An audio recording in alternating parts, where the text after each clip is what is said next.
From the National Newsroom of the Canadian Press, I'm Jason White. Prime Minister Mark Carney has officially announced the first 5 major industrial projects as the government tries to reduce economic reliance on the United States. The list includes major projects in BC, Quebec, Saskatchewan, and Ontario. Carney says the major projects bill will help speed up approvals for large infrastructure projects. These projects can deliver transformational benefits to Canadians, driving growth in jobs and incomes for decades, diversifying our energy sources and our markets, connecting our country, and connecting our country with the world. Carney says he expects a second wave of major projects will be ready to go forward before the CFL's Grey Cup in November. Before the announcement, Conservative leader Pierre Poilievre criticized the Prime Minister, saying the government is not moving nearly fast enough.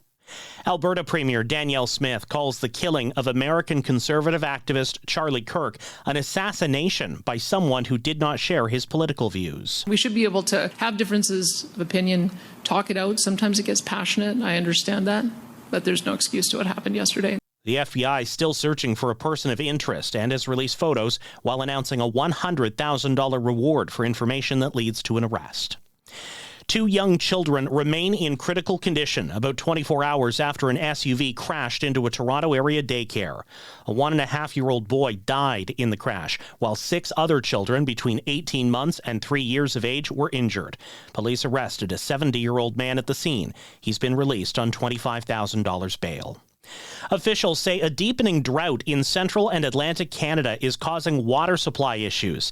The latest national outlook shows large pockets of extreme drought across Atlantic Canada. Moderate to severe drought has also shown up in Ontario and Quebec as of the end of August.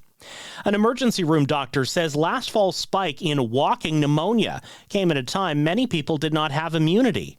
Dr. Steve Lynn at Toronto's St. Michael's Hospital suspects the jump was because COVID-19 precautions had limited people's previous exposures. He expects less walking pneumonia this fall and winter, but more flu, COVID-19, and RSV. Costco is pushing back on claims it infringed on Lululemon's intellectual property when it sold alleged knockoffs. Costco denies allegations it copied Lululemon's Define jackets, scuba hoodies and sweatshirts, and ABC pants.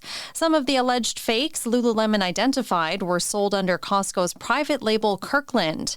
Costco says it acted in good faith at all times and doesn't think Lululemon is entitled to any compensation.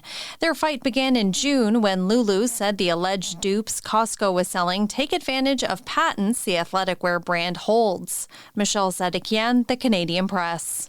This is The Canadian Press.